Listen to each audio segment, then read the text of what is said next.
ಕಿಡಿಗೇಡಿಗಳ ಗುಂಪೊಂದು ಯುವಕನನ್ನ ಮಾರಕಾಸ್ತ್ರಗಳಿಂದ ಕೊಚ್ಚಿ ಭೀಕರವಾಗಿ ಹತ್ಯೆ ಮಾಡಿರುವ ಘಟನೆ ಬೆಳಗಾವಿಯಲ್ಲಿ ನಡೆದಿದೆ. 22 ವರ್ಷದ ರಾಹುಲ್ ಕೊಲೆಯಾದ ಯುವಕ. ಈತನನ್ನ ದುಷ್ಕರ್ಮಿಗಳು ನಿರ್ಜನ ಪ್ರದೇಶಕ್ಕೆ ಕರೆದುಕೊಂಡು ಹೋಗಿದ್ದು ಅಲ್ಲಿ ಮಾತಿನ ಚಕಮಕಿ ನಡೆದಿದೆ. ಈ ವೇಳೆ ಕಿಡಿಗೇಡಿಗಳ ತಂಡ ತಲ್ವಾರ್ ಸೇರಿದಂತೆ ಮಾರಕಾಸ್ತ್ರಗಳಿಂದ ರಾಹುಲ್ ಮೇಲೆ ಭೀಕರವಾಗಿ ದಾಳಿ ಮಾಡಿದ್ದಾರೆ.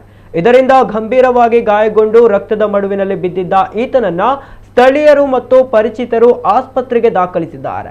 ಆದರೆ ತೀವ್ರ ರಕ್ತಸ್ರಾವದಿಂದ ಚಿಕಿತ್ಸೆ ಫಲಿಸದೆ ಈತ ಆಸ್ಪತ್ರೆಯಲ್ಲಿ ಕೊನೆಯುಸಿರೆಳಿದಿದ್ದಾನೆ.